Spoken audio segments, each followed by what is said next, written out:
I'm super curious what you came up with, Lucky. I'm not gonna lie. I'm so excited. This is such a great time to get into keyboards. Wait, what? Oh.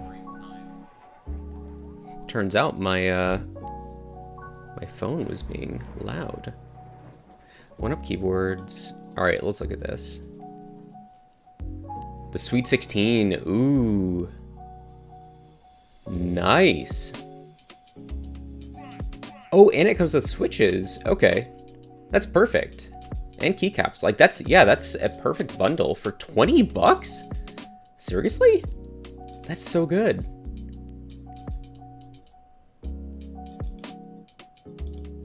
Wow. Man, maybe I need to get one of those. I don't want to corner myself into the Macropad market, but that's a really good deal. Might get two. Nice. Yellows and clears. Let's see. Let's look. First of all, we can do this. Yellows and clears. Gatoron yellows are great because they're a nice linear switch and they have a progressive spring, which means that like at the top it's kind of soft, but then as you press down, it gets a little bit stiffer as you go, and it's a really satisfying feeling. So yeah, I agree. Yellow and clear sound like really good options. That's ooh. All right, we might have to do that. That's another good giveaway candidate. Because giveaways, at least where I am in my life, giveaways need to kind of be cheaper, but still have good return on, you know, viewership and investment and stuff like that. So that's a really good idea. Also, I was really curious. Hang on. I'm gonna put this on my microphone, and I'm curious what it sounds like. What does it sound like now? Do I sound like more southern, more muted? Now that I have the Dixie beer holster on my microphone. So yeah, the Gatoron switches that you just put there, it gets a little complicated because there are different types of housings. That's the milky housing. But yesterday, I was talking with Kofi. Let me show you. Yesterday I was talking with Kofi, and he told me that KBD fans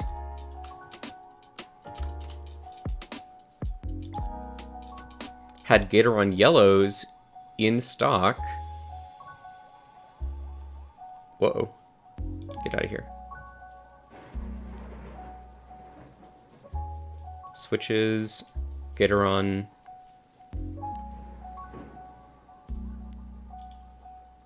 Gatoron switches on KBD fans. This is kbdfans.com. I got 5-pin because what you can do is you can get those 5 pins in for a build like ours, which needs little feet stabilizing it. You can have the extra pins to stabilize, or you can just clip them off with a pair of flush cutters like this, okay? So I got it with 5 pins and got them in yellow, and so 70 of those was $14. So, get out of here. $14 for an entire board is really good for switches. So if you're looking at Gatoron yellows, look at KBD fans. It was an extra $5 to ship it to me, but that still made it under $20 from, you know, site to my house. So consider that. I don't know if it's actually that much cheaper. Let's see. What would it be on novel keys? Obviously, you don't care about 770 switches at a time. Oh, and they're sold out. Okay.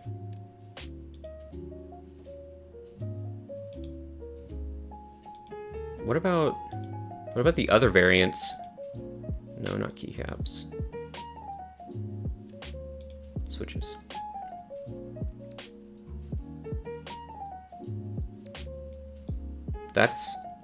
Is that the only type of Gatoron switches they have? Are the Milky Tops? They have Gatoron Silence. I guess so, huh? So, if you're interested in the non-Milky Top Gatoron Yellows, you can get them on KBD Fans for very cheap. And for 16, you'd only need 2 sets of 10, right? Which would be four bucks. Super cheap. Super cheap.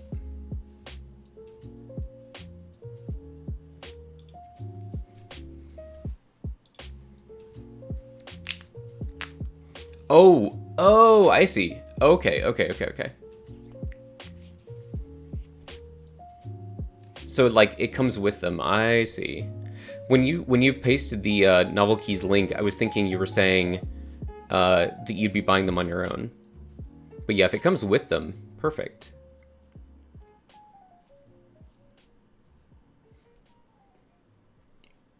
I've got a little bit of coffee, because as the day got later and later, I need to perk myself up a little bit before this stream. Just using that for spring specs, yeah. I've got some Gatoron Silent Yellows, but they're a little bit scratchier than I expected them to be. And so then I bought regular Gatoron Yellows to see what that's like. And I will report back to you once those come in. Also, I think we can take this off. And we'll put this in there. Because spoiler alert, the thing that we're going through, the build that we're going to be doing today, where is it? Does require beer. Like, and it says get yourself a beverage as step 1. And I take things like this very seriously.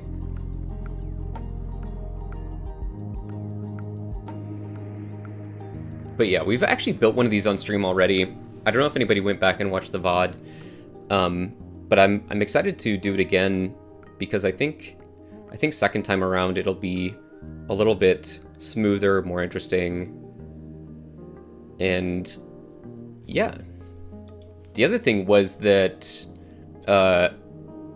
you guys were here for this, or most of you were here for this, but Syl actually donated another like $15. So right after stream, last stream, I went out and bought another one of these, and so we'll have to plan another giveaway.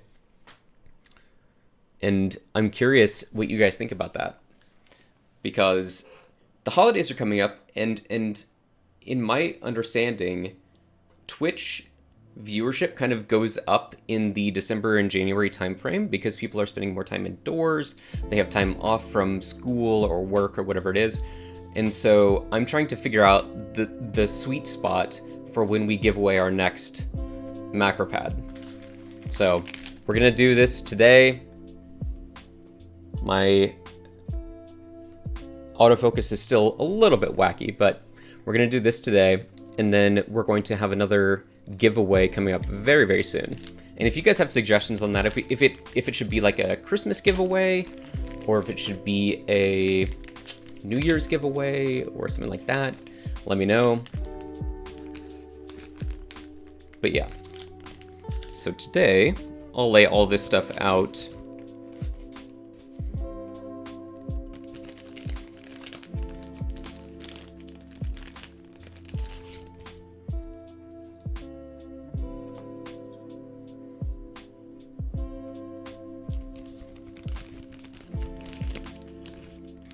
Got our Pro Micro. This is our USB controller, our standoffs and bump-ons, our main PCB, a little back PCB, which is just a really nice rose logo. I really like that. Just like the black the black with the gold showing through, or the copper showing through. Oh, looks so good. And then our diodes, which we will bend and then clip. So, yeah.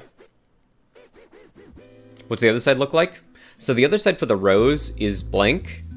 For the PCB, this is the side where we will be soldering the diodes on, and it also has the Rose logo on it right there, which I really like. Just, it's such a clean build. And I have not worked with other revisions, but this is apparently a revision 3.0.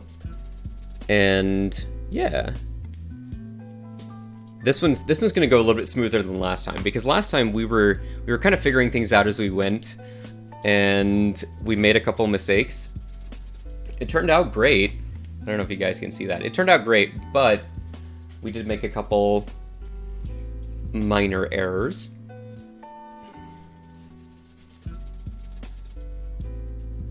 You got one of those as well, and do some laser etching. Ooh, ooh. I'm curious what that means. Like, I know what laser etching means, but I'm curious what you have in mind for that. So in terms of switches, last time we did that build on Halloween. And what we did was we made unholy pandas in fitting with the theme. And for those kind of new to the stream, unholy pandas are the inverse of holy pandas. Holy pandas are made by putting a Halo True stem into a Yok or Invir panda housing, but the problem there was that we didn't have extra pins. Like, we didn't have the extra pins that come with a 5-pin set. So a 5-pin means you have your two like electrical connection pins, you have your center stem pin, right, where the stem will kind of like depress into it, right? And then you have these two extra pins, which are called plate mount pins, or PCB mount pins, excuse me. And so those will really help us as we are building this next one to keep them a little bit more stable. So I'm planning to build this with 6, 1, 2, 3, 4, 5, 6 Gatoron yellow switches, and pass those on to Syl. I hope Syl shows up too, because like I'll kind of need to teach him how to program with QMK. Yeah. Let me turn down this music a little bit. Because the QMK configurator, like, it makes a lot of sense to me, but for somebody who's never done it before, it can be a little intimidating. I'll show you. So this is the QMK configurator, which was put together, I think, by Mech Merlin and some other people. But what you can do is you can kind of load a layout, and for us, it's this PDXKBC. And there's only one layout, but it'll show you kind of like a 6-key layout, and you can literally just drag and drop things onto it. So, like for this first key, for mine that I use every day, this guy, you know, I use F13. So let's see, where is F13? Right there. Right, so you can set it to F13. You can set this guy to F14, which is what I did. Then this one will be for media stop. This one will be for next track. This one will be for volume down. This will be for volume up. So this is how I have mine set up at this point in time. But since everybody's uses for a Macropad is going to be different, I kind of need to teach the person who's going to be using this, most, which is Silthram, how to go back in here and set this up so that, you know, it'll work for his purposes. Whether it be, you know, audio and media key presses, or, you know, RGB mode, or whatever. Like, that's the great thing about QMK, is that you can basically build anything you want it to be. If you want this to be A, B, you know, C, D, like you can do whatever you want and make each key be exactly what you want. So we're gonna go through that towards the end. The first thing we have to do is actually build the dang thing, and we'll get started on that very soon. The first thing we need to do is open our giant box of soldering. Oh.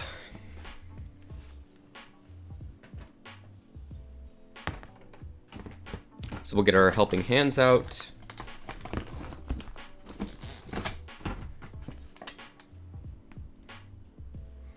We will get our solder out.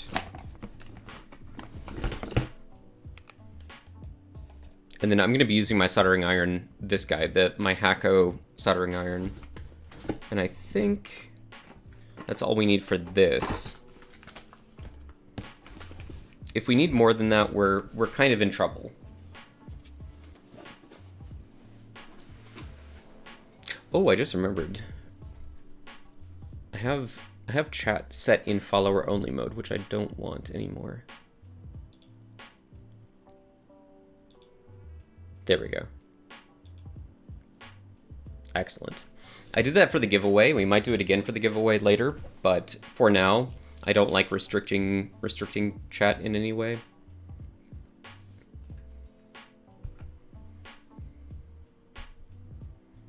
So I think we've got everything we need. Also, people were asking about my watch yesterday, and since the autofocus on my camera wasn't working, I wasn't able to show it, but this is my watch. Let's see.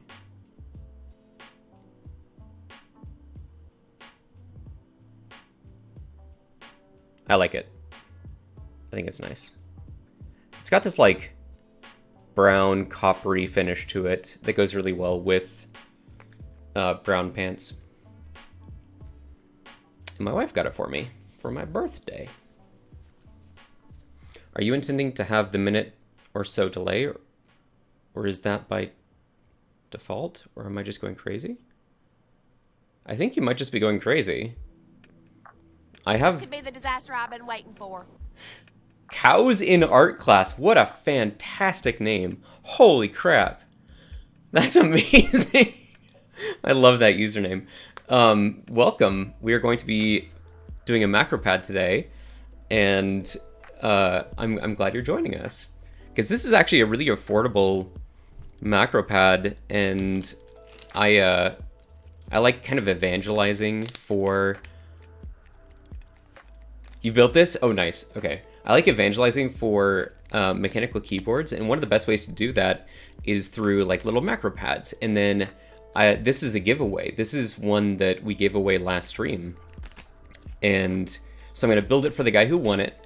And then we also have a new one coming in because the guy who won this donated another $15 so we could buy another one and give that away.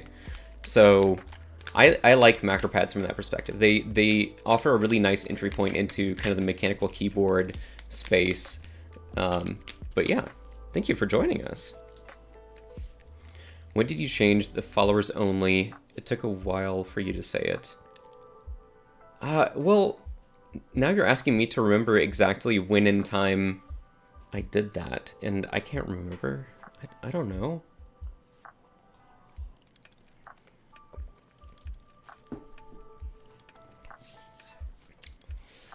But yeah, I was hoping the guy who won would actually show up tonight. That may be a pipe dream, and we'll just build it without him. But we're gonna build it with Gatoron yellows, a little 5-pin set, because the 5-pin just makes all the difference. When I built mine with 3-pin switches, I had a bad day, It was not fun. So we're going to do it with 5-pin switches this time. But yeah, what I will do now is I will direct you to the kind of the guide that they've put together, which we followed pretty well last time.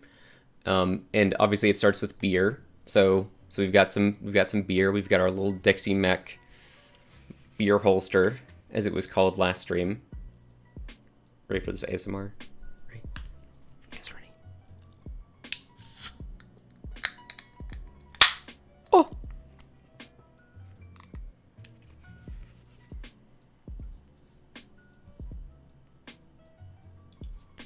Cheers to you guys. Okay. So back to the guide, now that we've gotten the beer out of the way. What it's going to say is basically the first thing that we need to do is bend our diodes. And so we have 6 diodes for the 6 corresponding keys. And we're going to bend those to 7 millimeters wide. So let's go back here.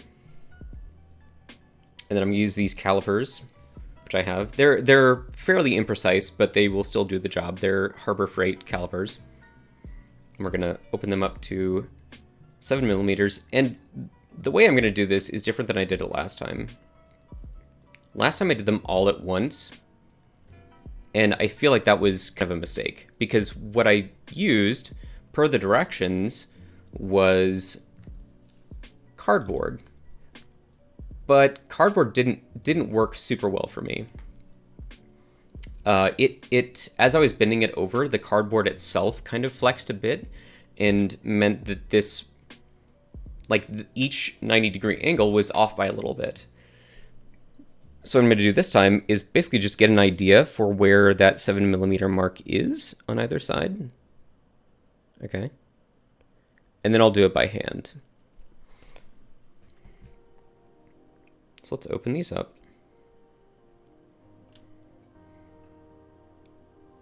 And I'll just do it over my thumb.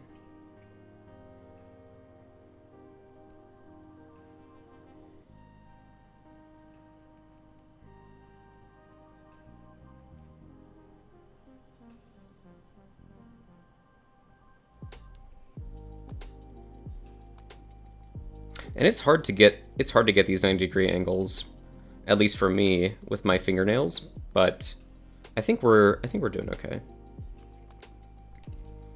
We're just gonna do all 6 of these at the same time. Or not at the same time, but in order.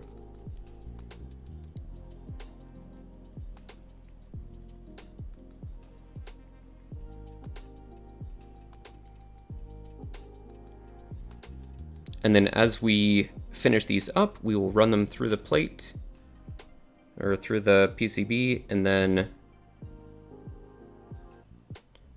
basically bend them after we run them through the PCB so that they stay in place. Okay.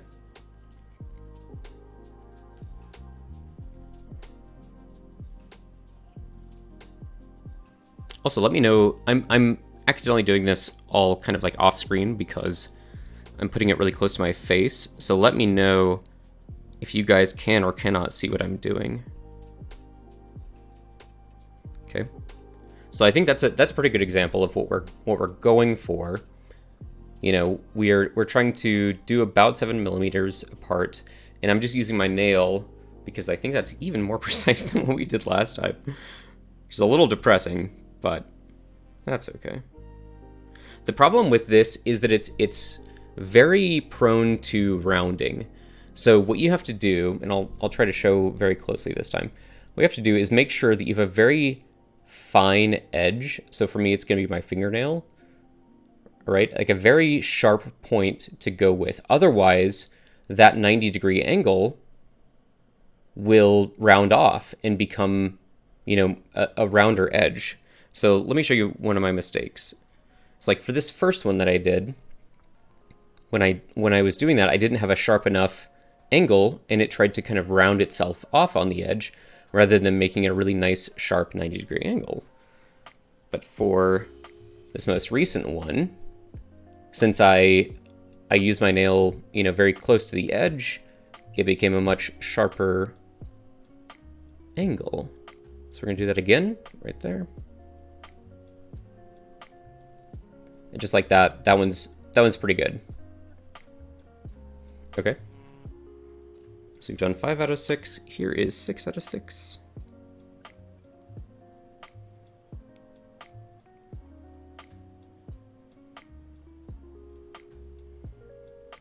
All right, there we go. And now we'll put those through. For this specific board, what you're going to be doing is you're going to be putting the diodes through these top pieces right here. So that white rectangle, you want the black side of the diode to be going to the square hole. So there are 2 holes, one on either side. This side is a circular hole, this side is a square hole, and we're going to go from the black side of the diode. Let's pick it up. The black side of the diode, which is over here, to the square side of the PCB. So just like that, okay? That's our goal, right there. Black side of the diode, square side of the PCB, okay? And then what you can do is once you've got it through, to keep it kind of in place, is bend these legs so that it doesn't move, okay? And this is the case whether it's a Macropad or any type of keyboard that requires specific diode placement. Putting it through and then bending the legs is a really good idea because it just keeps them in place. There's no movement after that point. So I'm gonna go through and do that for the other 5, but first, a little sip. You would end up getting SMD. Oh man, somebody's a glutton for punishment. Oh boy. Like, through-hole soldering is just so much easier that I avoid SMD unless it's absolutely necessary. Also, SMD soldering requires a lot more flux. So, but that's just me. You can make life however difficult you want. That's on you.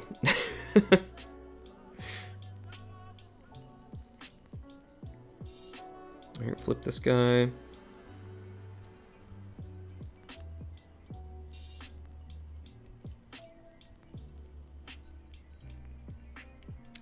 And square for black. These are going in way better than last time. If you guys want to go back and watch the VOD, you can. I don't know if I would suggest it at this point, just because I feel like this build is going to be much better than the last one we did. The last one ended perfectly well. Like, it's a perfectly functioning Macropad, but this one already feels cleaner.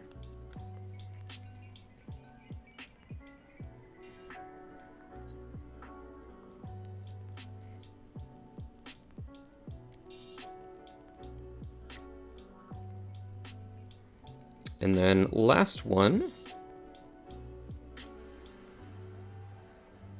Perfect. All right, so I'm feeling really good about this so far. So we've got all 6 in, excuse me. Got all 6 in. We've got our legs on the other side kind of bent away to make sure that they are held in place so that no matter how we move this, they're not slipping around. We're not, sacrificing kind of the clearance that we've gotten on the diodes for this side. And then the next thing we're going to do, going back to the videos scene, is we're going to solder, but we're going to solder from the diode side. So if you've soldered through-hole soldering before, this might seem a little counterintuitive, but what their argument is that the flux residue will end up on the bottom of the PCB and leave the exposed top with a cleaner look. So we're gonna follow that suggestion this time. But if you've built a keyboard if you built a keyboard from scratch, usually what you do is you put switches in a plate, then through the PCB, then flip it all over so that you're actually working on the backside of the PCB and then soldering. But apparently for this board, they have found that the diodes work best and look best if you are soldering from the diode side. So that's what we're going to do. So the next thing will be turning on our soldering iron.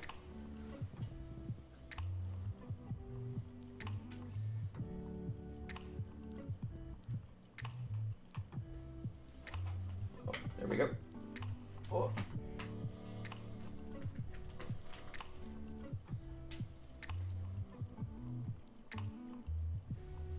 And I have my soldering iron set to 680 at this point. I think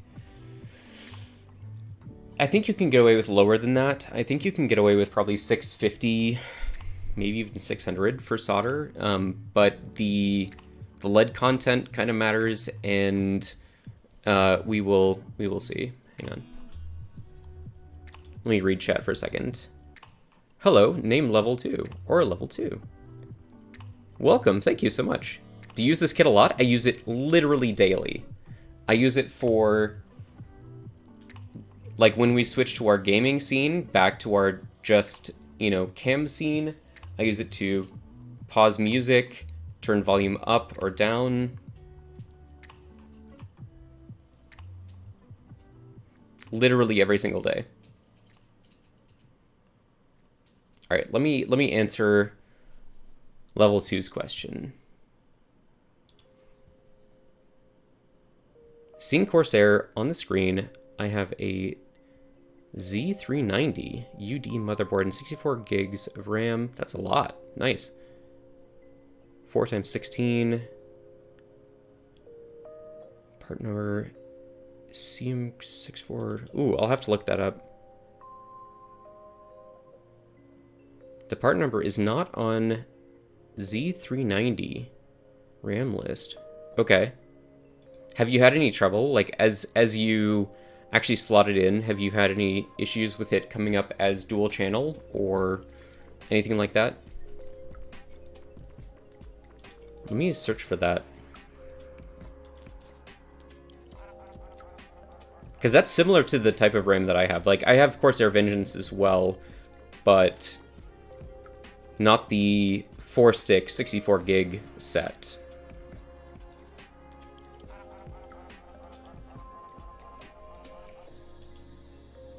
It's not like, it's a tough question, because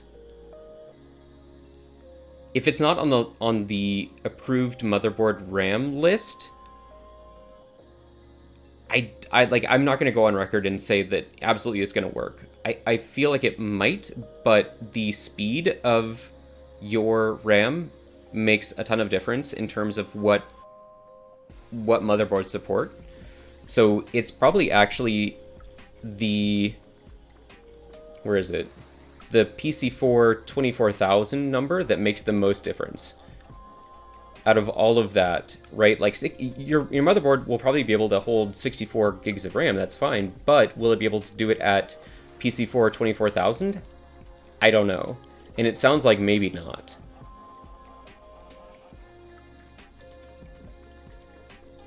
But that's a really good question. I don't know the exact answer, but that's my best guess. Okay, so for this guy, since we are soldering from the diode side, I go ahead and put him in my helping hands.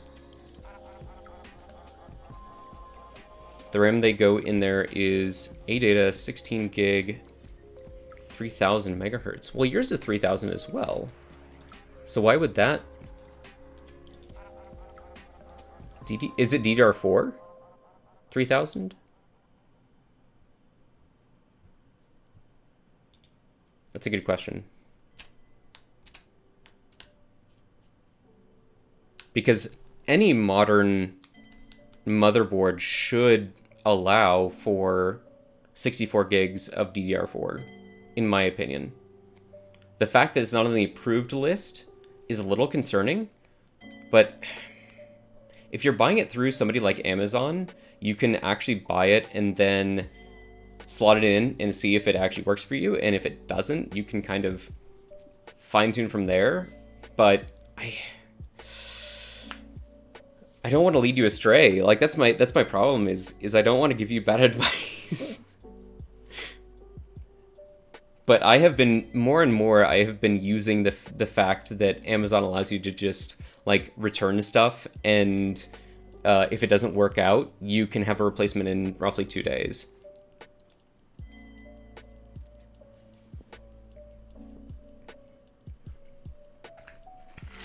Okay, so let's get our solder out.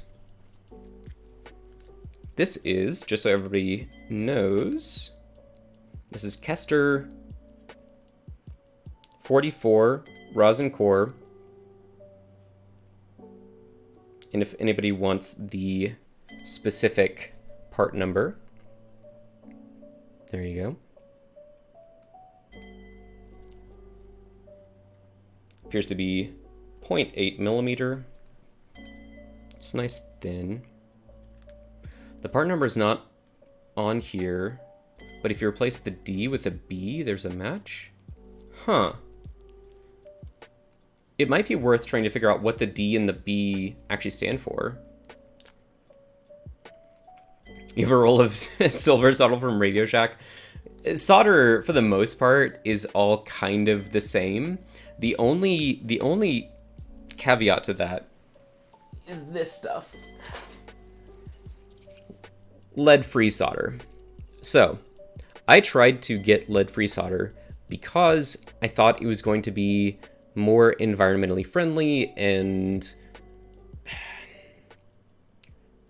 I don't know, like I thought it would be not that hard to work with, but it turns out it is, and it makes really awful clumpy looking solders.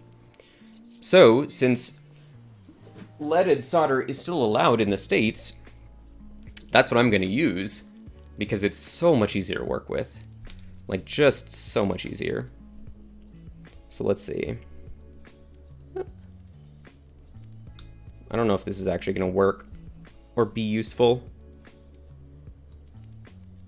This magnifying glass really doesn't do anything. All right, let's get him out of the way. So we're just going to solder from top to bottom. We've got 12 individual joints that we're going to be soldering. Let's see here. Nice. Okay.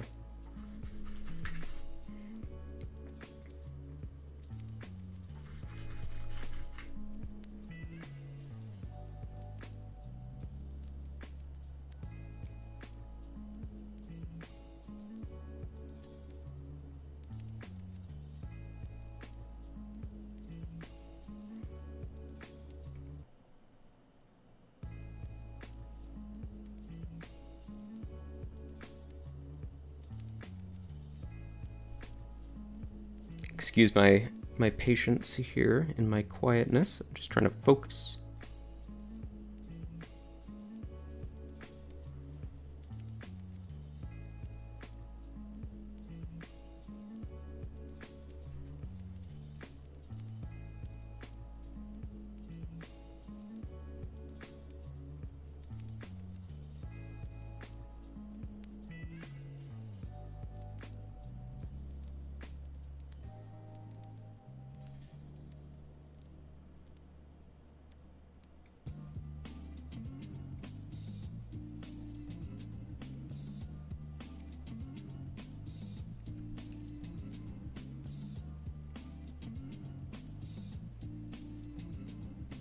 All right, that's all done.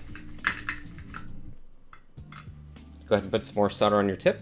Always take care of your tips, please, please, please, please, please, please. Always take care of your tips. Put solder on them after you are done. Please, it will extend the life of your soldering tips by a lot. So please take care of your tips. That also sounds a little lewd, and I apologize. Okay, but we got all of the diodes soldered in. I'll go ahead and show you that. there's going to be a little bit of flux on this side, but that can be cleaned up with alcohol, like just a little bit of isopropyl alcohol. So we've got all of those in, which means on the back side, we have a nice clean, like we don't have any solder or too much solder coming through on the back side. We'll just be able to clip these off. So yeah, not an IPA, no, like, where is it? Like actual isopropyl alcohol.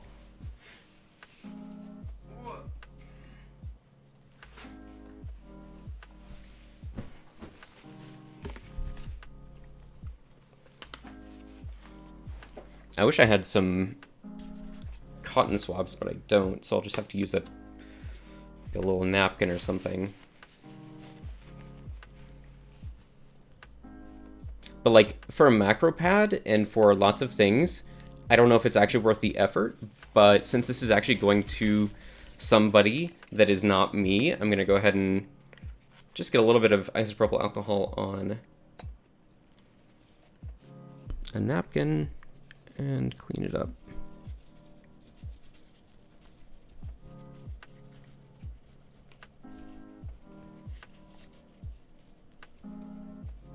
Preferably you'd use something that doesn't shred, you know, something that isn't going to leave behind any fibers or anything like that. But since I know Sil and I don't really think he will mind, we will use this.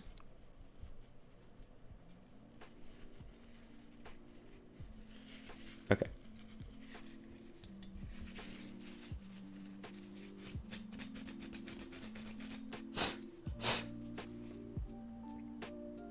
Okay, that looks better. So then, isopropyl alcohol, also known as IPA.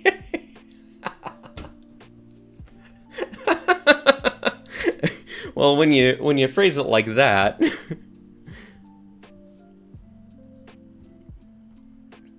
All right, let's go back to the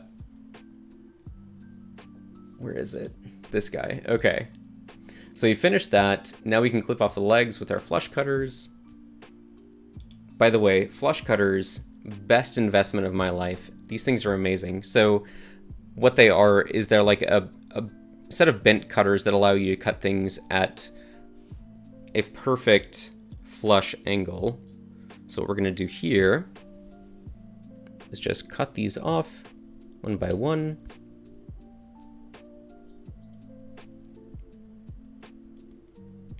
We can pick them up a little bit with our fingernails.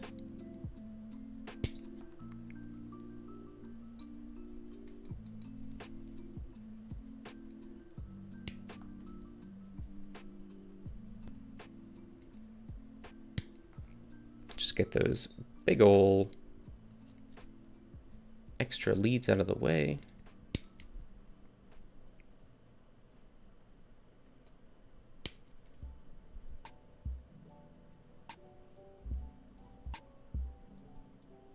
You're gonna scream, my stem for my monitor is upside down so the screws won't screw in properly? Wait, what? My stem for my monitor is upside down. Like, as a manufacturing defect? Or as a futile defect? What the? That's so weird.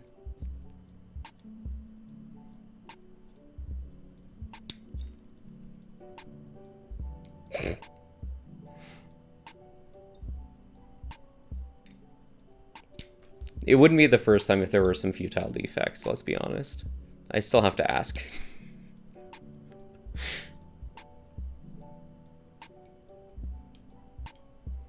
All right, last one. Boop, perfect. So I'll finish that part up a little bit later. We've got little legs everywhere, but that's okay.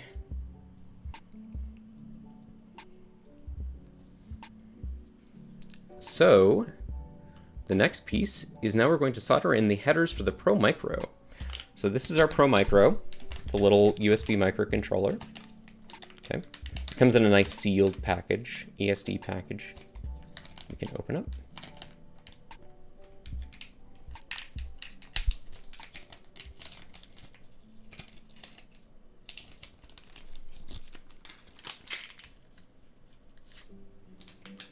Okay, so it comes with 2 sets of header pins, which have a long side and a short side, and that will come in handy knowing that very soon. And then here's our little Pro Micro PCB, which is USB Mini. Very important to know that this is USB Mini. Let's see. Mega 32U4-MJ is the controller chip.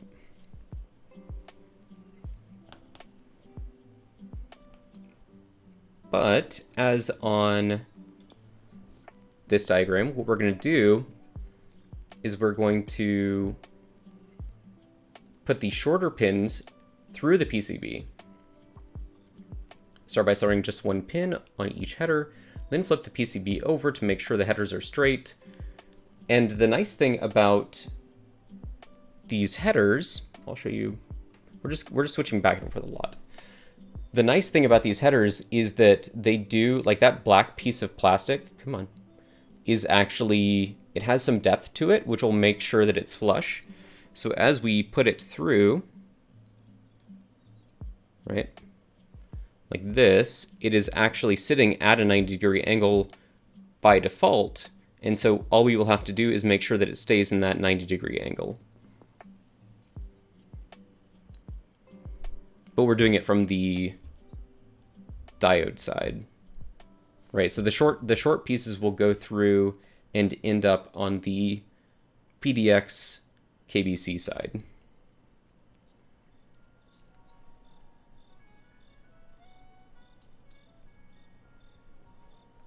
The way we're going to do this, this got a little complicated last time. I'm just going to hold it, kind of like I did last time, and we're going to solder 1, 2, 3, 4, right? So basically through the bottom, we're going to solder 1, 2, 3, 4, and then make sure that they are straight. If they're not straight, we'll reflow the solder, which just means melting the solder again and making sure that that joint is nice and secure. Okay, so let me heat up my iron again. I'm a little bit particular about my soldering iron. I turn it off and then back on. Like when I'm not actually using it actively, I turn it off every single time. That may not be worth it, but I still do it. Here's some IPA just for you. Whoa! Nice.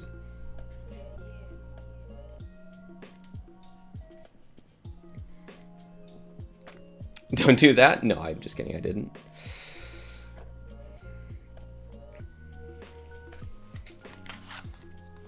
No, I don't want to go blind today.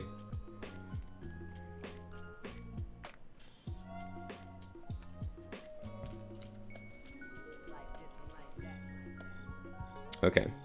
So, we are at 680, perfect. What I'm gonna do is basically, this is such a delicate dance here. We're gonna get these guys through. I'm gonna hold this guy in place.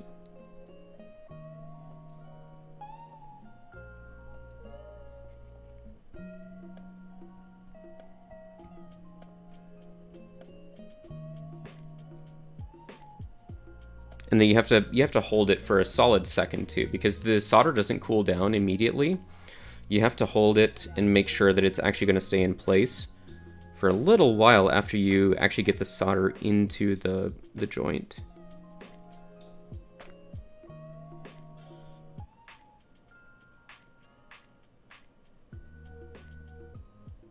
Okay, there's one side.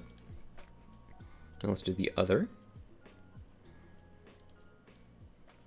Dude, holding something in place and flowing solder with that same hand, not the easiest thing in the world.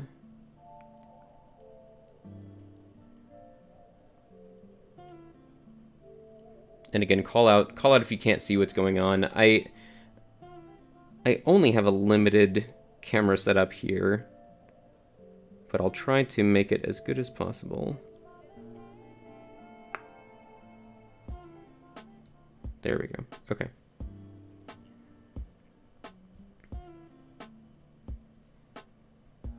And so on the underside of this PCB, what I'm trying to do is use my left middle finger to make sure that the headers, like all the pins that are going through the PCB currently, are at a 90-degree angle to the PCB. And just doing it kind of like based off of feel and sight.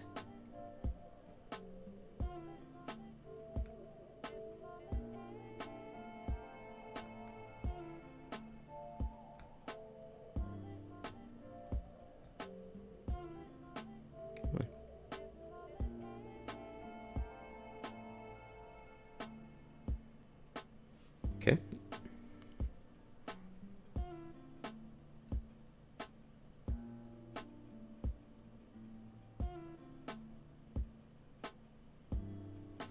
All right. So we've tacked all 4 corners at this point. Let me take it off and show you guys.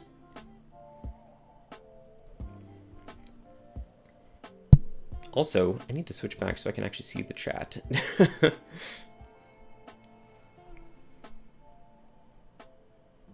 What chip was that? Let me see. It was the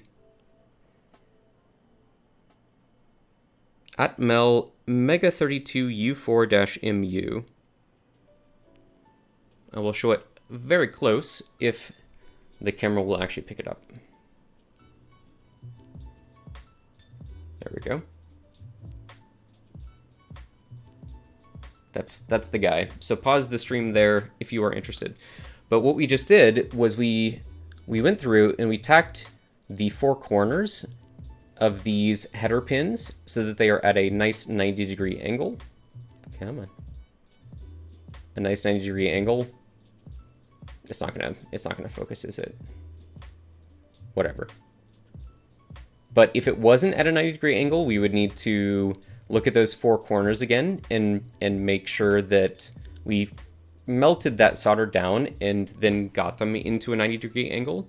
But since it is, what I can do is kind of just go back through and solder each individual pin to make sure we have connection on all pins.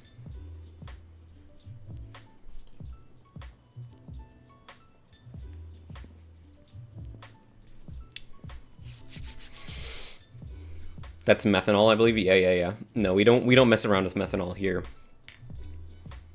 Ethanol, sure. Methanol, no.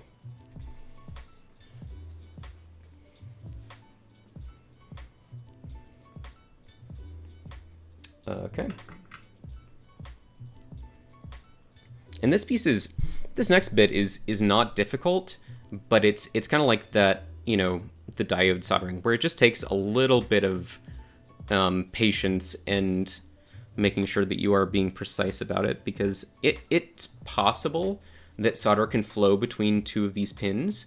Flux, when you have nice flux and leaded solder, the solder actually finds its way pretty well. Like, it's actually pretty good at finding where it needs to be, and that's kind of some of the theory behind surface mount soldering, is that the solder will find where it's supposed to be. But for this one, I'm still going to be pretty cautious and careful and just do this very methodically, if that's okay. Hopefully you guys can see this. There we go.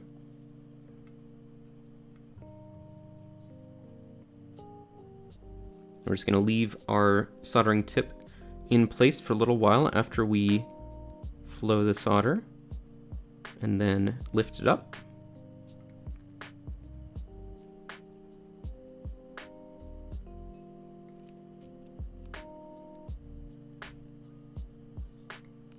And always try to lift straight up, if you can, after you're done soldering, because the pin that's coming through is going straight up. And so what you want to do is basically lift the soldering iron directly up that pin, so that if anything, if that solder is going to go anywhere other than where it should be, it's following that pin up and kind of making this nice, you know, pyramid shaped or teardrop shaped solder, which is a little bit more aesthetically pleasing.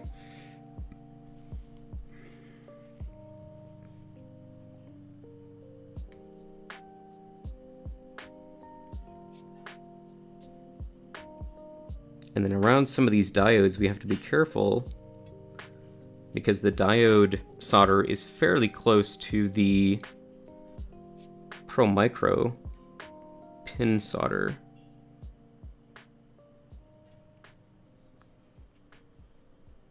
So far, so good.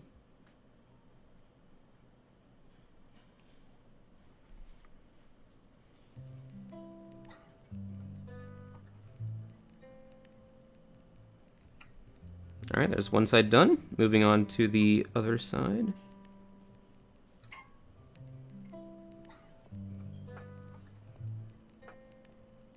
The other nice thing about solder is that it's so soft that even if you make a minor mistake, what you can do is you can kind of go back and just flow more solder into it. Or if what you soldered in the first place isn't straight, you can just melt it again. It's a very forgiving medium, I would say.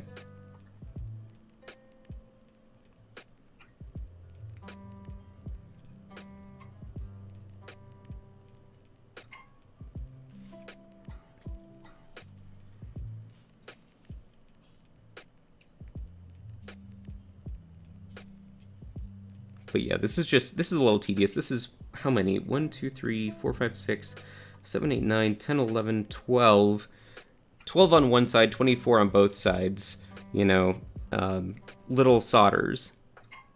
And you have to be careful with every single one of them. Because holy moly, if you get solder, if you get solder between these, you're gonna have a bad day.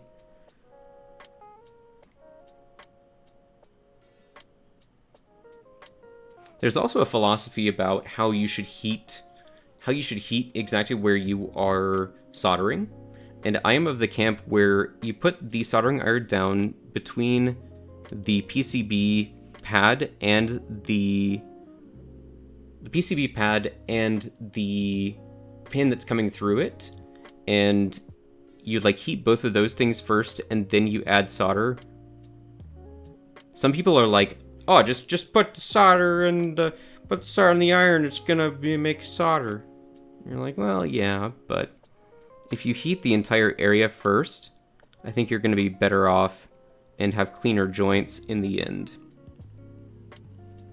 Okay, so there's those 24.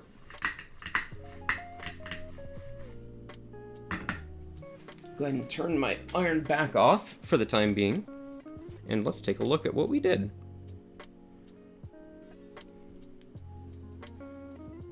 We can also clean this up. As I mentioned, you know, there's flux on there, but the individual joints themselves are all nice and even. Please. They're all nice and even. They've got a nice point to them. It's just that the flux itself kind of got a little all over the place. But I have no control over that. That's just what flux does. So you can go back and you can clean that, but each of the individual pins are distinct and clean. So I'm happy with that. Right, like that could be, I'll share a picture with this in Discord if you want, but like that could be a professional job. I'm pretty proud of that. You just need this November to end. What's wrong with November? November is my birth month.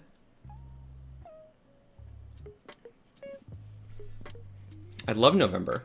And I love fall. So you're gonna have to defend that pretty vehemently there, Futile.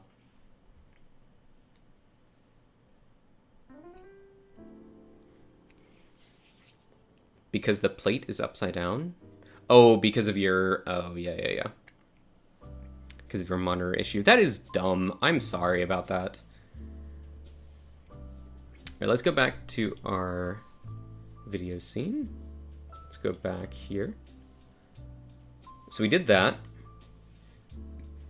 Now we need to solder in the switches. And this is where we made a mistake last time. And I'll show you how we made a mistake. Let's find a type of switch.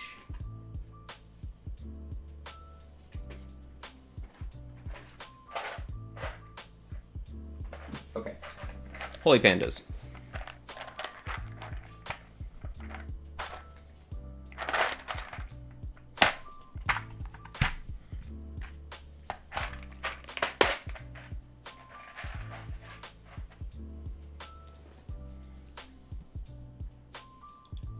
So if you look at these Holy Pandas, you will see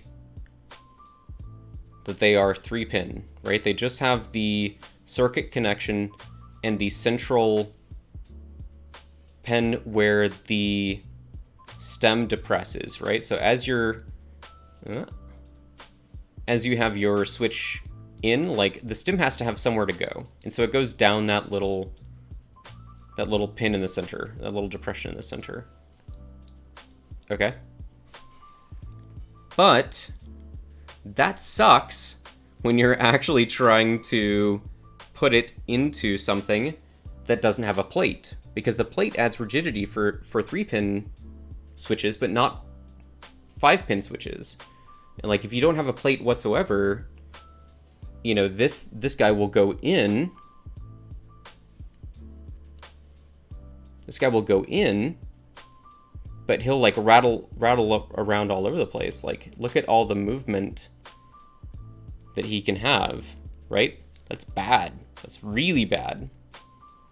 And so what we're going to do this time is make sure that we use a 5-pin switch, which has these 2 extra plastic legs, where if you don't need them, you clip them off with your flush cutters.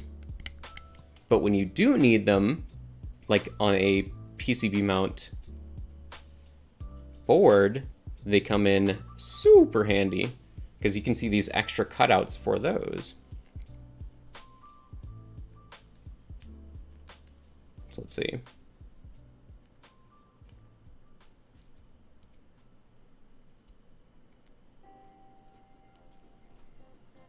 It's a little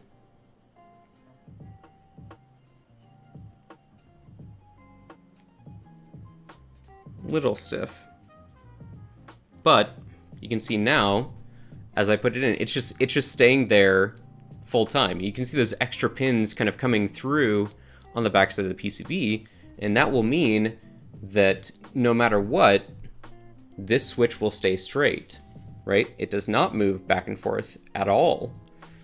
And you don't end up with a Macropad that has like the switches kind of all over the place, right? Like this is not good. You can see kind of that the switches on the bottom of this kind of got a little askew because I couldn't keep them exactly where I wanted them. They would not stay straight because they didn't have those extra pins. So I learned from my mistakes. And this time we are going to use 6 switches that have those extra pins, and they will stay nice and straight.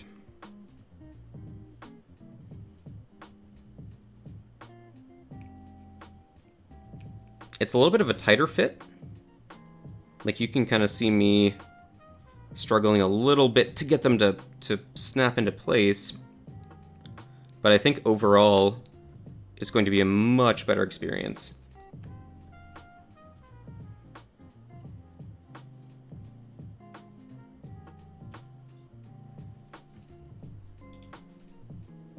Hey Lou, what's up? You came at a great time. We were just talking about like the mistakes that we made last time and how we are going to rectify them this time. Because this one's going to be much better than mine. My personal one, I'm glad I built it first because I made all the mistakes on my personal one, and the one that we're going to actually ship out to a viewer, you know, from our giveaway is going to be much more professional. Jason, holy crap, it's been so long since I've seen you. Welcome back, sir. I never got to ask you, how was your rally?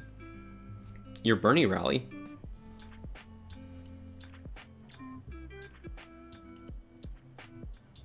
You don't know why your Gmail stopped getting notification? Easy answer to that is create a new account, follow me, and just use that. Like just another one. Maybe 2 to 10 to 15 alternates, just to make sure that you actually get the notification. Five head. The show was good. I'm really glad to hear it.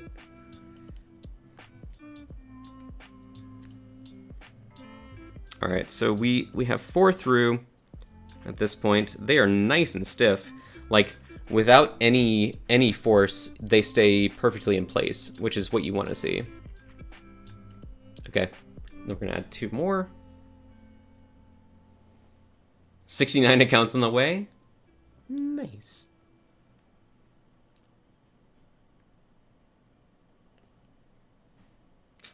Let's see. Okay.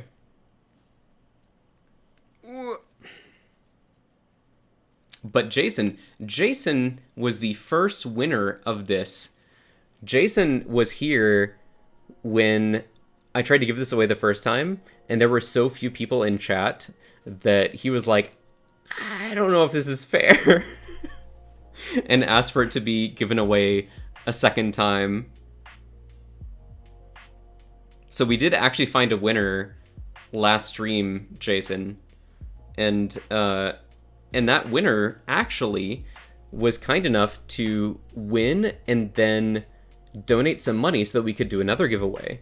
So yeah, we are going to do another one. And if you win that one, if you win the second one, you have to take it. I will not take no for an answer. Okay. So there they all are, all 6, nice, evenly in place. Perfect. Okay. And now what we're going to do is we're going to flow solder into the pins on this side, now that these guys are in place, right? And look at how nice and even those are, okay? Done deal, I'll make those alt accounts. Hey, Talisman, how are you?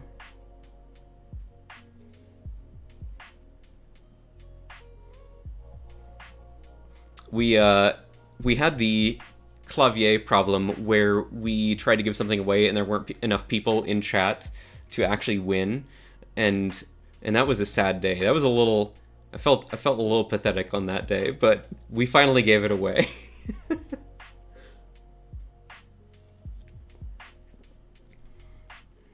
And then you won it and also said no. That's true.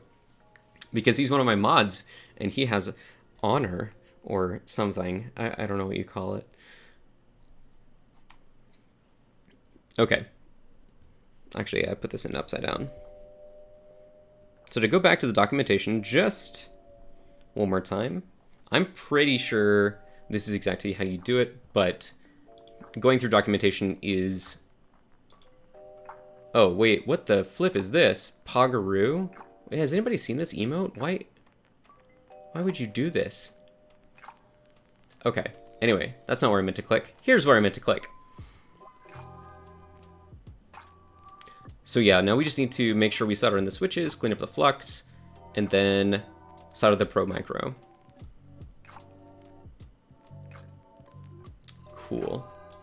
Also, Talisman, you got gifted a sub. Well, I don't even know if you were here at the time, but you got gifted a sub by Syl, who is just the absolute madman.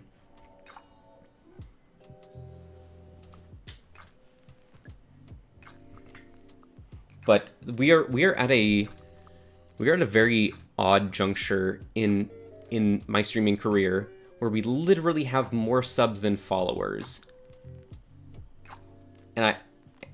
And I don't know how that works. Sounds like the Christmas fruitcake that gets passed around. Exactly. Exactly. One other thing to note on this Macropad is that the areas that you need to solder for these switches is actually... Talisman, thank you so much for the 111 bits. That's so kind of you. There is actually, you'll need to flow a lot of solder into these larger gaps. And then I think they're trying to make it as compatible as possible for as many switches as possible. But since we're just doing MX style switches, we will need to flow a little bit extra solder into those oblong holes.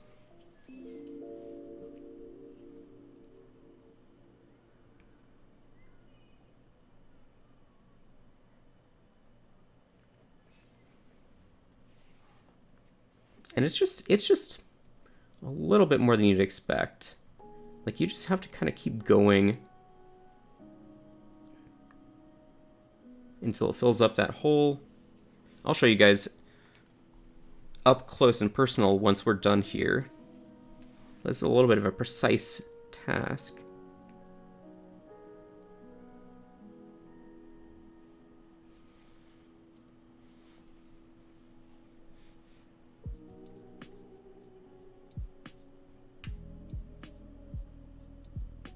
Come on.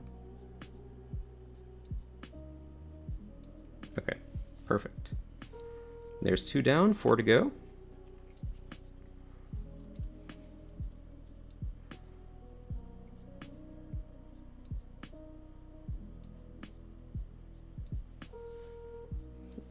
Also, one thing that I don't have is a solder fan, and I probably should. I just hold my breath, but in terms of best practices, you should probably have a fan that gets all of the fumes that are generated by this away. I just do not have one. Yeah, life is worth living. I agree, Futile. Thank you for that perspective. I'm not trying to disagree with that by not having a fan, but at the same time, who got the time for that?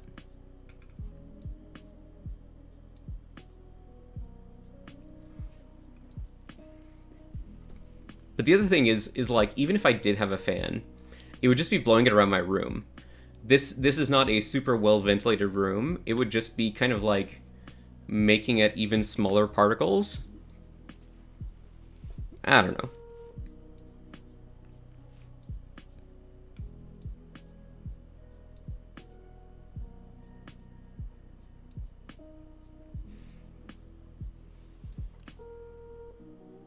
All right, 4 down, 2 to go.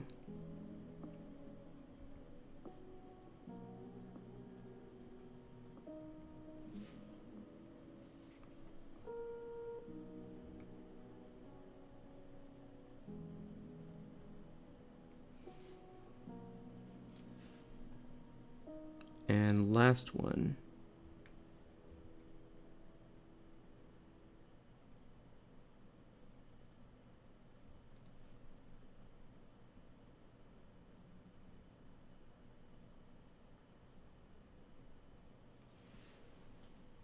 That one might need a little bit more solder.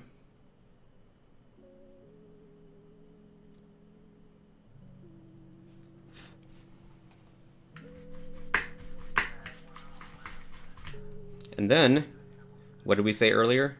Always tin your tips. Always clean and tin your tips. Every single time. Put a little extra on there to make sure that it's not exposed and oxidizing. Wrap that up.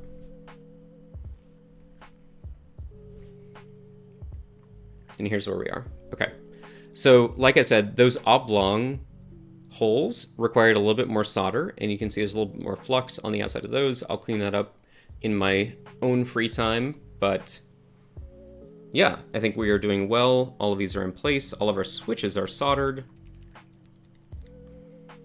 The next thing we will need to do is the Pro Micro.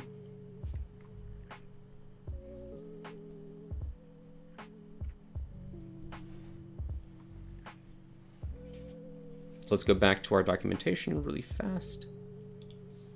Just to verify, like I said, I've done this before, but I like walking people through it and making sure that each step, I'm looking at the documentation, you guys are looking at the documentation, so that if you buy one, you know exactly what to do. Okay, solder the Pro Micro headers as shown. Perfect.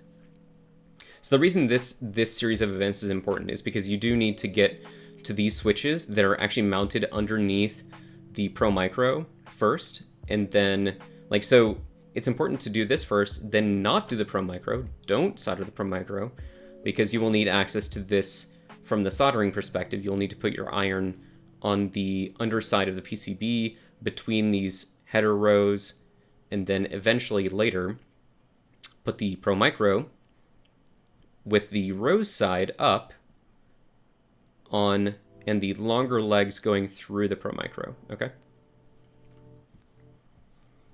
So that is our series of events. Don't sneeze with that in your hand. Trust me, I know. Well, first of all, I want to know how you know that and what the heck happened. Because that sounds awful. Burnt pants and a scar on my leg. Ooh. Ooh. Ooh. Not okay. We've got our Pro Micro here. Okay. So with the chip up, like facing upwards, and the rose logo, hopefully you guys can see the rose logo facing up. We're going to put this guy right through there. And if you're at a 90-degree angle, like if you put those headers through at a 90-degree angle, you should be in really good shape by this point. And so that the Pro Micro controller just falls right on. There's no resistance whatsoever. Each of these goes through perfectly like a glove. Exactly lucky. So we will, again, make sure that we are nice and hot over here. And then we've got 24 more of these to do. Luckily, this side is actually a little bit easier because you have more of the header pins coming through, and therefore a little bit more to work with.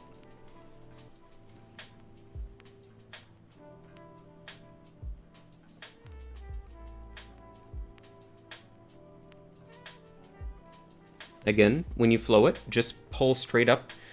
And again, since we have these longer leads on this side, it's easier to kind of like put the soldering iron to the pin and then just drag it up the pin. Gonna go eat some dinner? Yeah, thank you so much for stopping by. Oh my gosh, I'm so glad to have you here. And again, fantastic username, Cows in Art Class. Yeah, have a good dinner. Okay. So these should be pretty easy, pretty self-explanatory, just flowing enough solder in and then dragging up. And you shouldn't need so much solder. Well, first of all, I've got a bit of a clump there, so I'm just gonna wipe that off. You shouldn't need so much solder that it's actually like flowing all over the place, but just enough to fill up that hole and then drag upwards.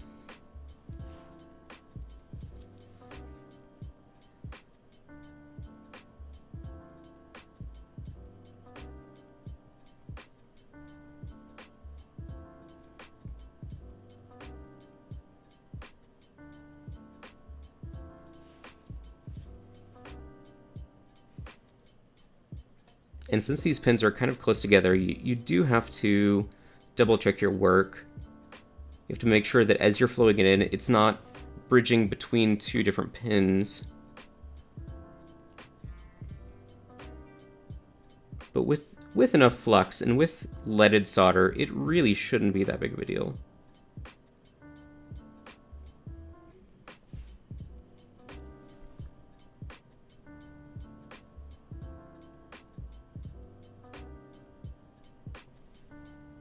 Just like as you're doing it, kind of turn your head so that you're not looking at it only from one perspective. You're actually seeing both the width and depth of the amount of solder that you're adding.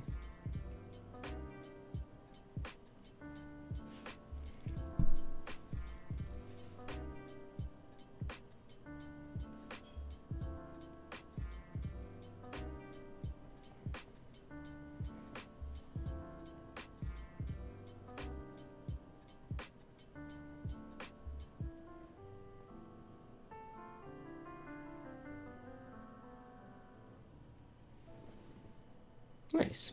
Okay, so that's one full side done. You need to spend another 100 to 200 on another monitor? What? What? I'm using the wrong there. Time for another beer.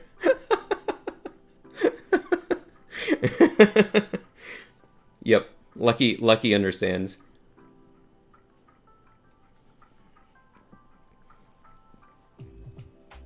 So I'm going to turn this about 180 degrees and make sure that I can have the best perspective possible on this last set of pins. The other 12 on the back side. Make sure I've got enough solder. Make sure my tip is good. I'll clean it off a little bit.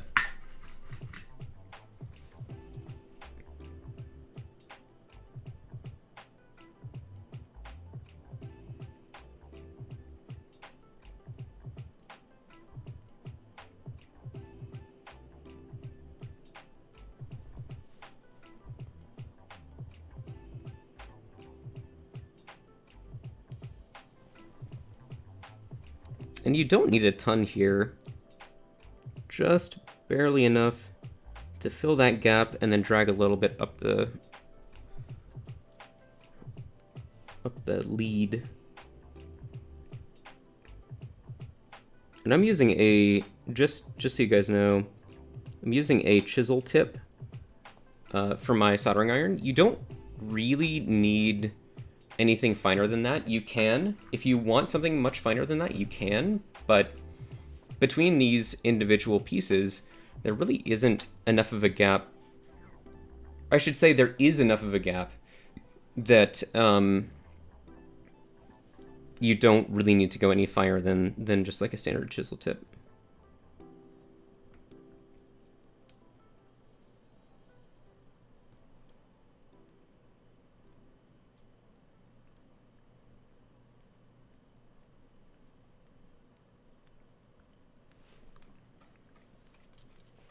All right, 4 more. And then I need to pee. Because, like, at this point, the board will be done. Essentially, the board will be done. Like, it will be entirely functional after this set of pins. And then we'll get into the aesthetics and programming phase.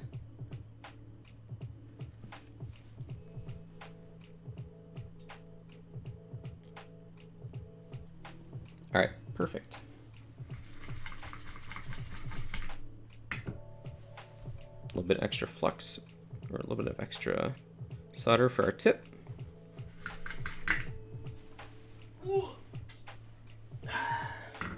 And then I make old man noises as I bend over to turn off the soldering iron. Dude, being 31 is hard. Okay. So let's look at this nice up and close. So we have each one of those joints soldered.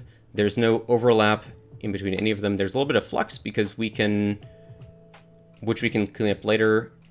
But generally speaking, come on, feeling really good about that.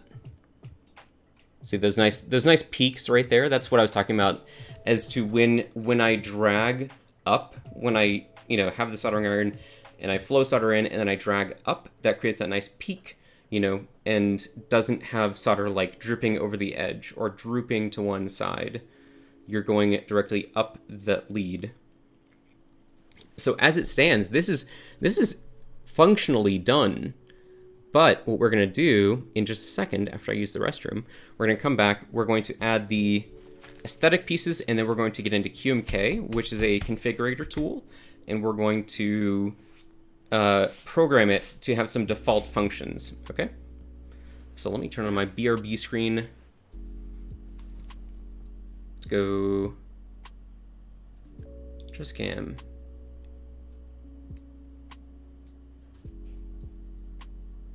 Where's my BRB screen?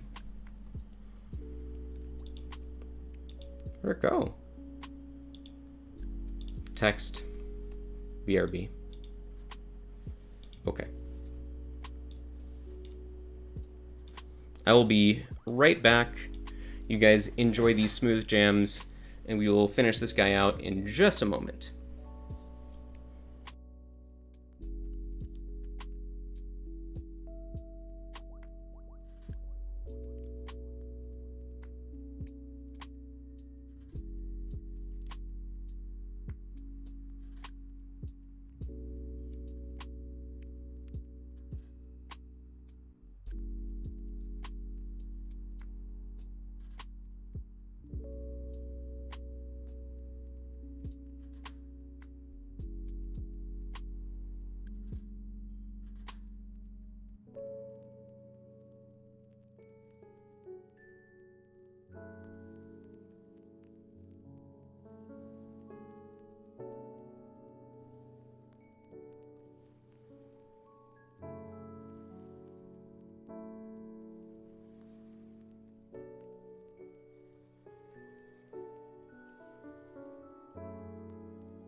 Okay, we restocked. Take the BRB screen off, and then what we're gonna do is we're going to look at the other pieces. So we have this nice rose piece, which is kind of like a back plate standoff piece. And then the kit comes with, I'll just show you.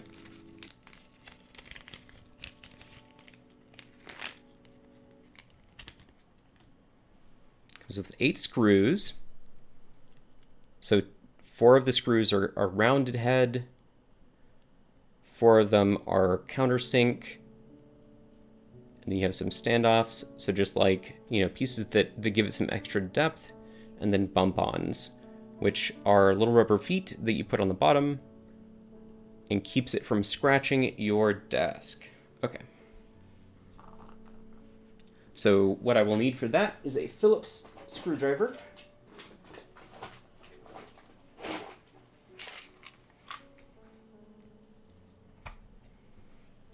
Futile says, it comes with a bottle of my tears for lubricant. If I'm going to be looping your switches at some point, you're going to have to send me like an entire bottle of Futile tears.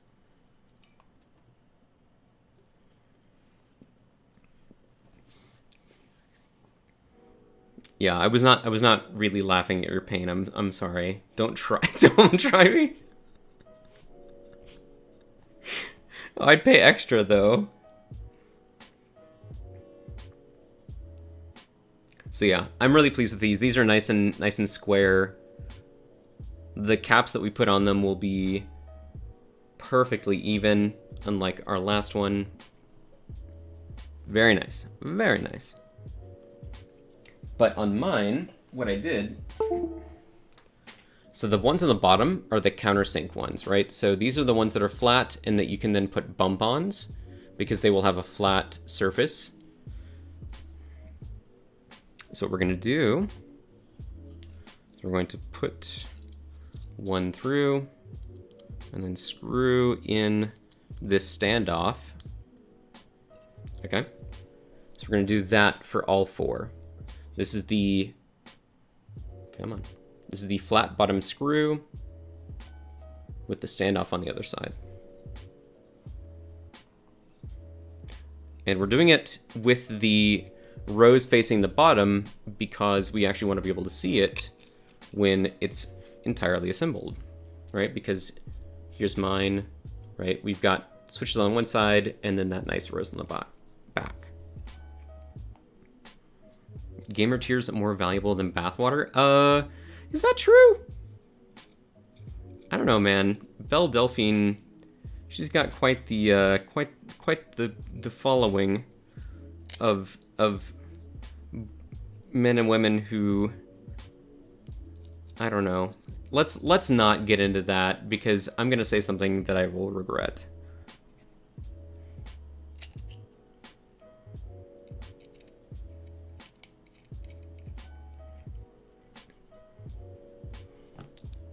Why would you buy that?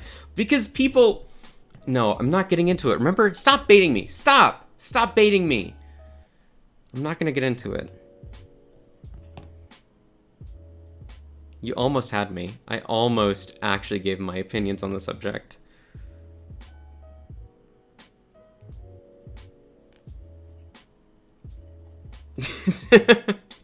Bible thump. If you want to discuss it one-on-one in Discord, we can do that. But I don't want to talk about it.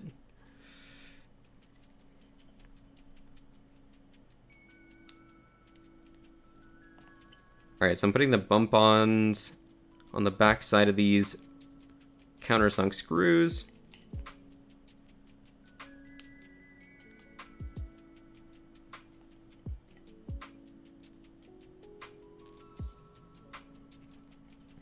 Okay, I'm sure we agree on the matter. I hope so. So this is the back side, right? So we've got these standoffs, and then I just put the clear bump-ons, which are a nice rubber piece of like adhesive on one side, rubber on the other, that will keep it from moving around and, you know, not scratch up your desk.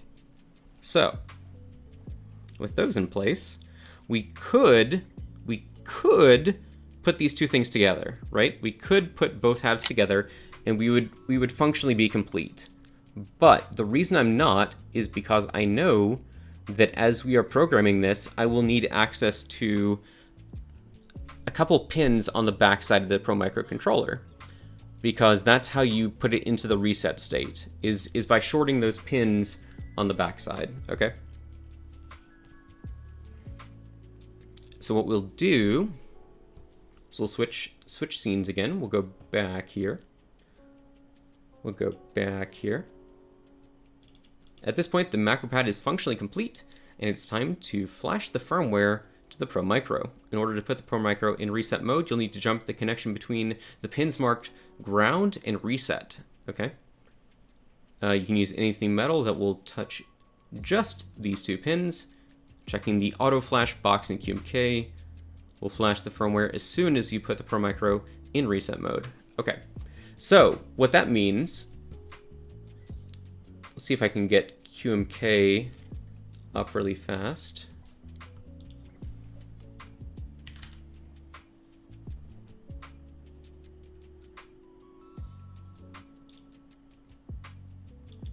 Come on.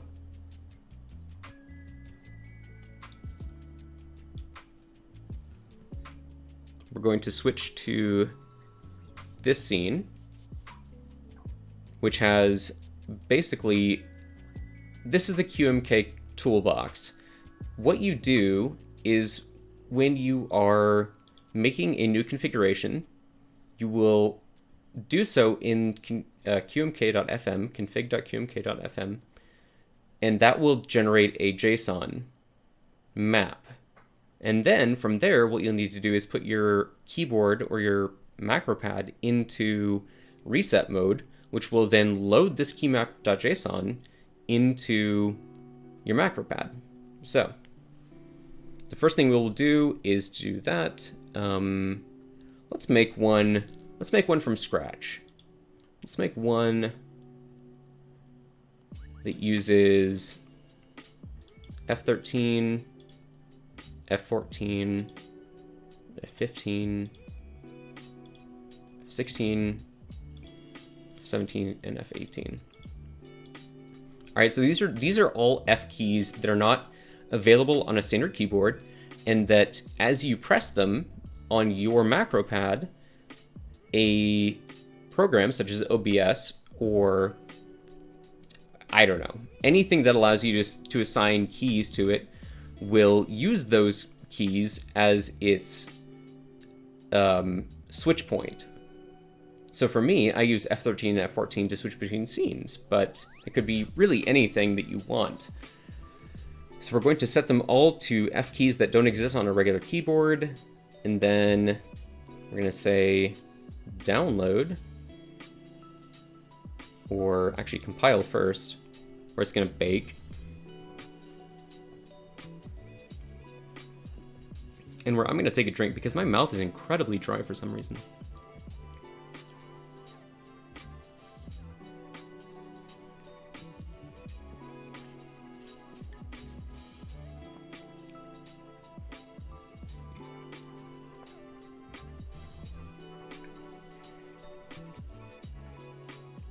And it's taking quite a while this time. For only 6 keys, I'm kind of surprised that it's taking this long. But the other thing we did, luckily the website remembered what I had done last time, but you can actually pick any keyboard here. So for this one, we picked the PDXKBC, but if it were a larger keyboard, let's see, what's a good one to pick?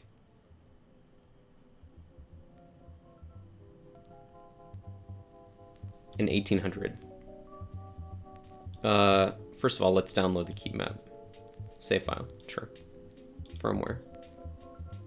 Save file.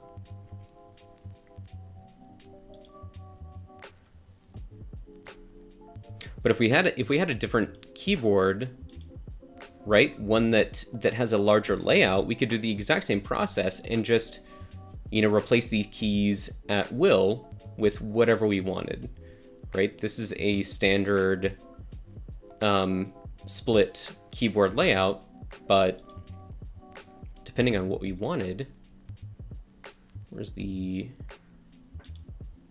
Tokyo 60? Perfect. This is a 60% HHKB layout. We could replace these to be whatever keys we wanted, right? But since we're only working on a Macropad, we only have to care about 6. So we downloaded the key map. We also compiled it and downloaded the firmware, which means that in this, we'll go to open, and then this is the latest PDXKBC layout. And then let me show you on the desk plus face cam. I'm going to go ahead and plug in. This is our new one, right? This is the one we just built. It doesn't have a back or anything, but we can still plug it into USB and it should recognize it. Let's wait for the Windows ding.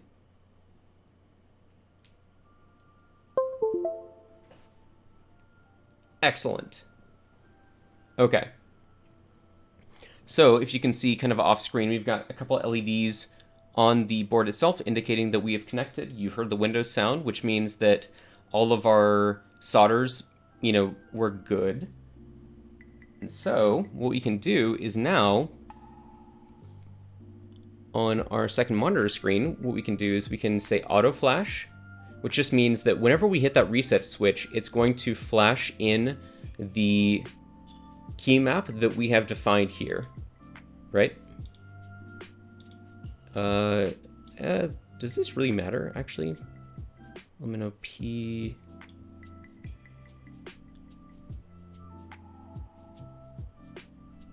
PDXKBC, layout, load. Oh, it just downloads the default. That's not what we want. We want the one that we did. And it's an Atmega 32U4, perfect. Auto flash.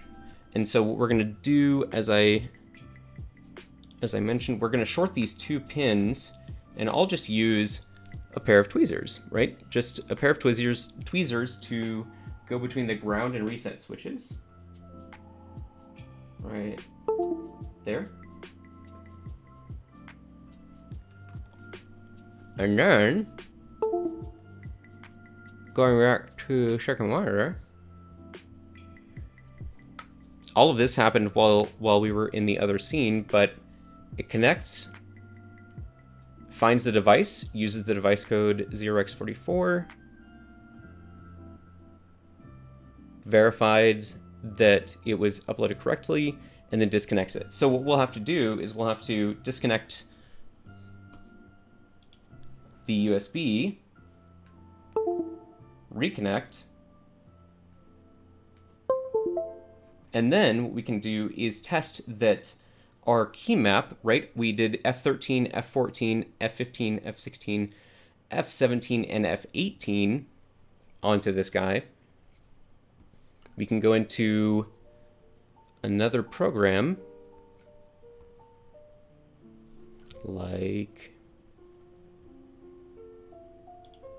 I wonder if switch hitter has things beyond F12 they don't. But what I can do is show you guys OBS.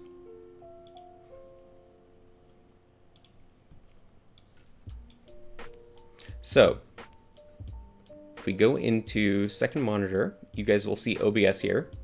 And then we go into settings, something like hotkeys.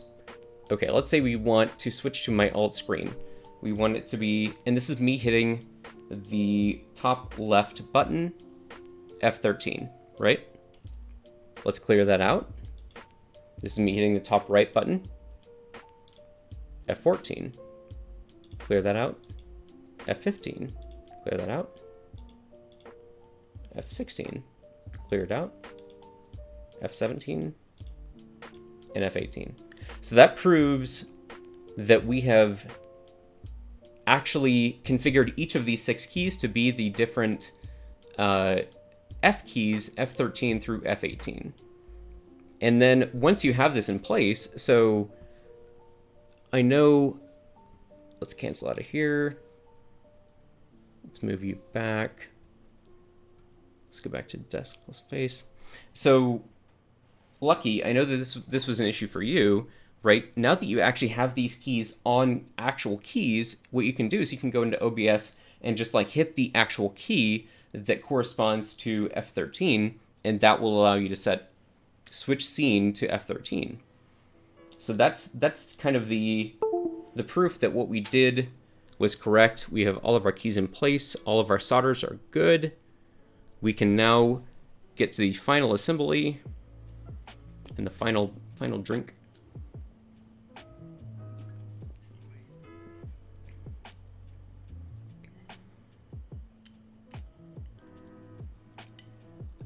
Also, make sure that the rose is facing the correct way so that you have your Keep Portland Weird at the top and also your rose at the top.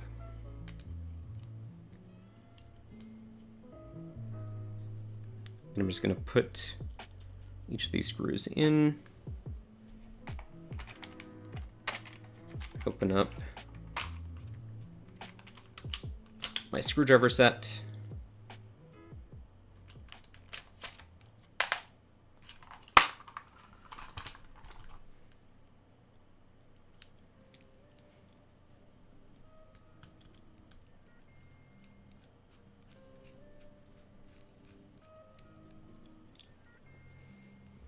Also, I've been missing out on chat. I apologize, but doing that happens.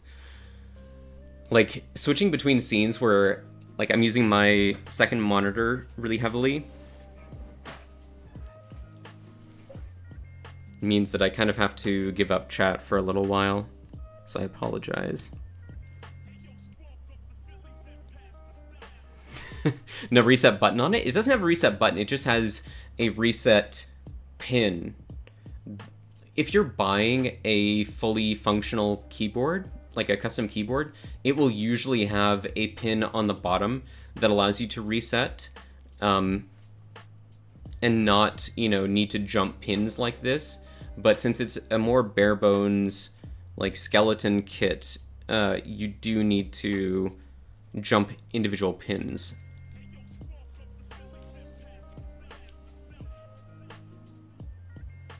But the reason you do it in that order is because now that we've actually screwed in the top screws, right, you can't really get to those reset pins very easily.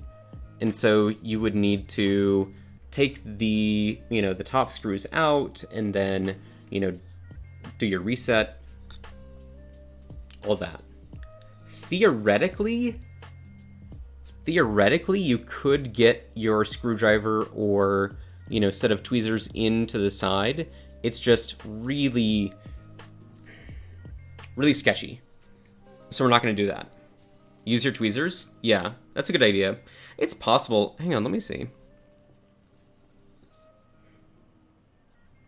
Yeah, you can do it. You can do it while they're together. If you have tweezers like this. Ugh. If you put your tweezers in like that, you can definitely hit the reset. It's just a little awkward. Sweet 16 comes with a reset. Nice. But anyway, so this, we did it. We did it. This is the completed PDXKBC for mountain blocks. We've got some nice GAT yellows in there. They're actually GAT silent yellows that I had left over. And I'll put some keycaps on there and then do like a little sound test. Wait, talisman again? Thank you. Oh my gosh. Thank you. Thank you. Thank you.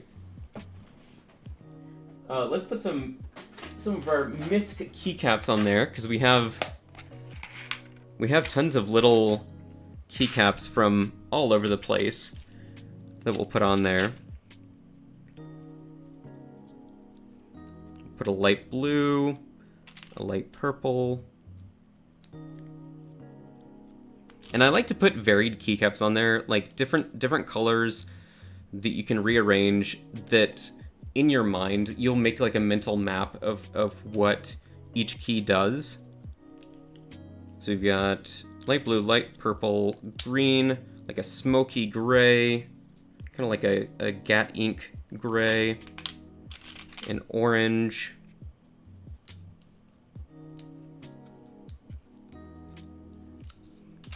And we'll do clear.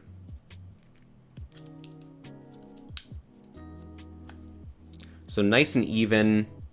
Look at that. Look at that sexy little beast. Perfect. Dude, I'm so happy. I'm so pleased with that. I might actually send Syl my bad one and just keep this one. I'm not going to, don't worry. But they're like, that's so much easier than doing it with 3-pin switches rather than 5-pin. So we'll do that. But here, let's do a quick sound test as well. Just because this has silent, lubed GAT yellows, which is not a common switch. Most people think that GAT yellows are, or silent GAT yellows are like a bad switch. But we'll do a nice little sound test for you guys, okay? Ready?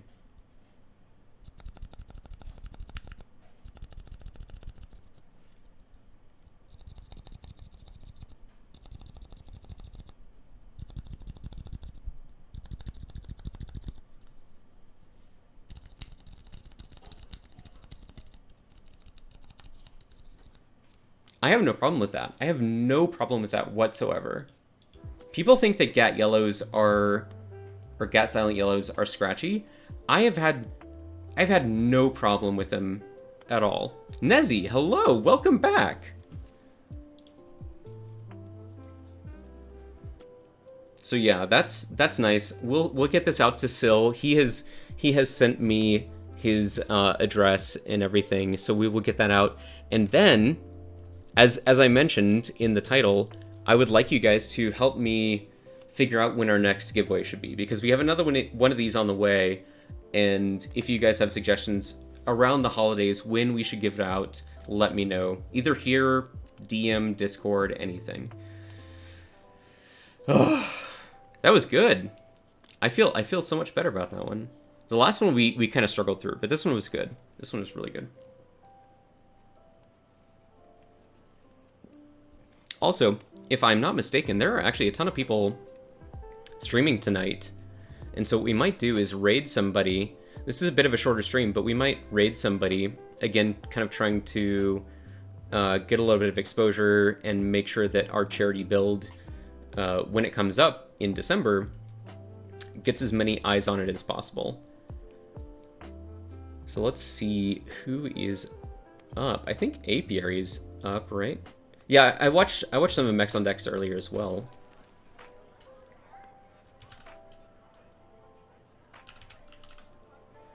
Okay, so Apiary Keyboards is up right now. They are building, I believe, 2 J01s, which is a keyboard designed by Jay from Top Clack. He's currently doing a, what do you call it? Like a giveaway and fundraiser for the care home that took care of his mom in her end of life. He lost his mother very recently, but the people who took care of her at the end of her life did a really good job, and he is raising money for her. And the keyboards that Gasp will be building tonight are the ones that are being given away. So if you go to Novel Keys, you'll see the J01 that you can buy raffle tickets for. I think it's $5 per ticket. And I strongly suggest you look at that. I bought 5. I'm thinking about buying more, but if you have the ability to do that, I would highly recommend looking at that. But we're going to raid Apiary Keyboards, go say hi to Gasp, give them some EXE 4 hearts. It's a long ass name for an emote, but yeah. We're gonna raid Gasp. I hope you guys have a great night, and I will see you back on Tuesday. Guaranteed. Everybody, have a great night. Thank you for coming out. I will see you soon. Bye.